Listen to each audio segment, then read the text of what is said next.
Musical pillar এমন কোথাও শুনেছেন কি? যদি না শুনে থাকেন তবে চলুন এই মিউজিক্যাল পিলার সম্পর্কে কিছু কথা বলবো আজকের এই ভিডিওতে। ব্যাঙ্গালোর থেকে প্রায় 350 কিমি দূরে একটা জায়গা হলো হাম্পি।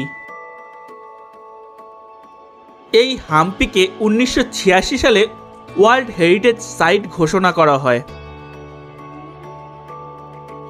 এটা কর্ণাটক রাজ্যের এমন একটা জায়গা যা জনপ্রিয় হয়ে উঠেছে এখানকার ইতিহাস আর স্থাপত্যের জন্য। এই জায়গার অনেক বিশেষত্ব আছে, তাদের মধ্যে একটা হলো ত্রেতা যুগে রাবণ যখন সীতামাতাকে অপহরণ করে নিয়ে যায় তখন শ্রী রামচন্দ্র এবং লক্ষ্মণ সীতামাতাকে উদ্ধারের জন্য কিষ্কিন্ধা রাজ্যের রাজা বানর সম্রাট সুগ্রীবের শরণাপন্ন হন। ত্রেতা যুগের সেই কিষ্কিন্ধা বর্তমানে হাম্পি নামে পরিচিত। আবার প্রায় 700 বছর আগে এখানে বিজয়নগর নামে একটা সাম্রাজ্য গড়ে উঠেছিল। এই সাম্রাজ্য এতটাই সমৃদ্ধ ছিল যে দেশ বিদেশ থেকে অনেক বড় বড় ব্যবসায়ীরা এখানে ব্যবসা করতে আসতো।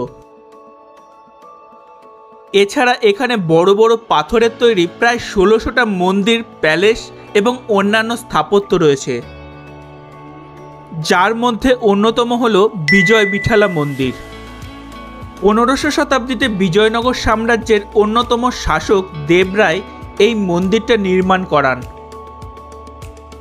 এই মন্দিরে গ্রানাইট পাথরের তৈরি 3.6 মিটার উঁচু 56টা পিলার আছে, যাদের প্রত্যেককে ঘিরে রয়েছে আরও 7টা ছোট ছোট পিলার। তবে আশ্চর্যের ব্যাপার হলো এই সমস্ত পিলারগুলো একটা সিঙ্গেল পাথর কেটে তৈরি করা হয়েছে। কিন্তু পিলারগুলো সম্পর্কে সবথেকে গুরুত্বপূর্ণ ব্যাপার হলো যখন কেউ এই পিলারগুলোতে আলতো করে টোকা মারে তখন পিলারগুলো থেকে সঙ্গীতের 7টা আলাদা আলাদা সুর ধ্বনিত হয়।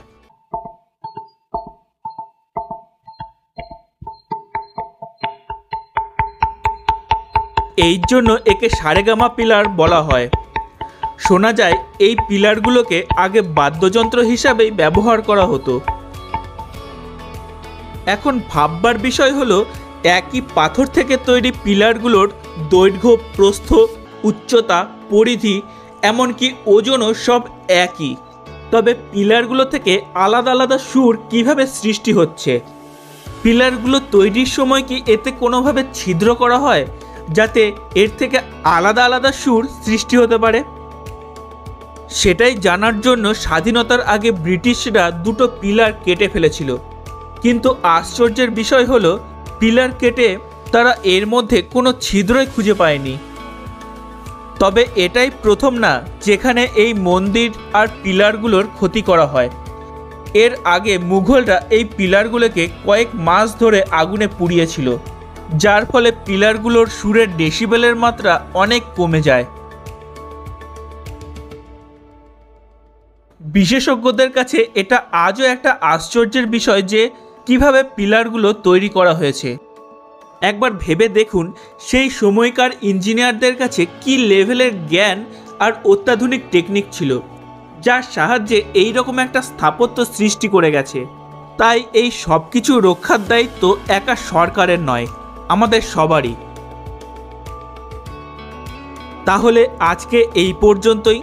আর আজকের ভিডিওটা ভালো লাগলে ভিডিওটাকে লাইক, শেয়ার আর চ্যানেলটাকে সাবস্ক্রাইব অবশ্যই করবেন। ধন্যবাদ।